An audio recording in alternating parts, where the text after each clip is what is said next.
పరకాయ ప్రవేశం విద్య గురించి మన ప్రాచీన గ్రంథాలు ఏం చెప్తున్నాయి? కాయ ప్రవేశం. కాయ అంటే ఇక్కడ శరీరం, ఇతరుల శరీరంలోకి ప్రవేశించడం.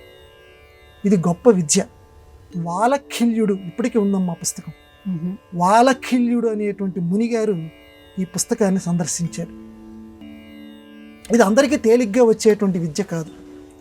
ఇది మన శరీరంలో ఉన్న పంచప్రాణాలను ఎవరైతే బాగా అధ్యయనం చేయగలరో వాళ్ళకి మాత్రమే అవగతమయ్యేటువంటి విద్య.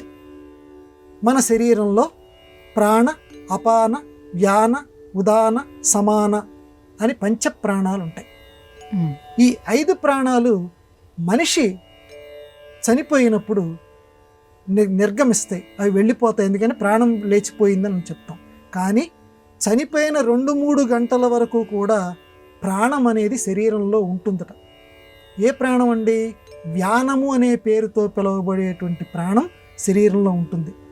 ఎంతమంది చూశారో లేదో తెలియదుగా నేను స్వయంగా చూశాను. చనిపోయినటువంటి వ్యక్తి దగ్గరికి వెళ్తే వాడు ఇంకా జీవించి ఉన్నాడా అనిపించేటువంటి భ్రమ మనకు కొలుపుతుంది.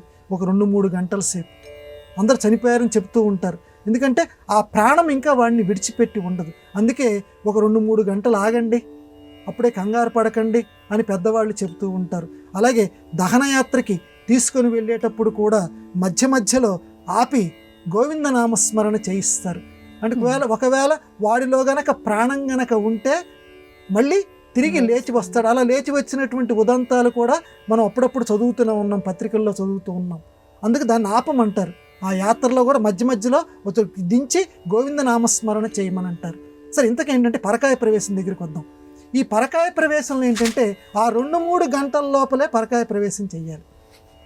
ఎందుకంటే ఆ ప్రాణం యొక్క ఇంకొక రూపం వ్యానం ఏదైతే ఉందో శరీరంలో ఉంటుంది.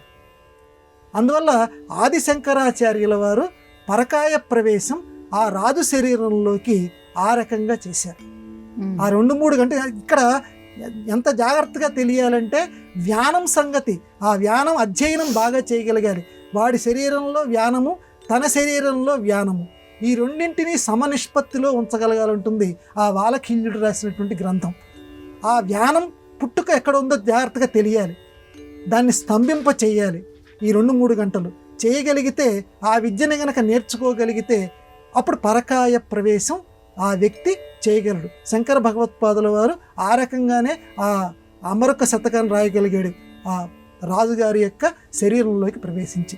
ఈ పరకాయ ప్రవేశ విద్య అనేటువంటిది అక్షయ హృదయ విద్యలాగా ఇప్పటికీ కూడా లోకంలో ఉంది. కానీ అధ్యయనం చేసేవారు, అభ్యాసం చేసేవారు తక్కువైపోయి ఆ విద్యలన్నీ కూడా మరుగున పడిపోతున్నాయి. ఇది మన భారతీయ సంస్కృతిలో చాలా గొప్ప విద్య.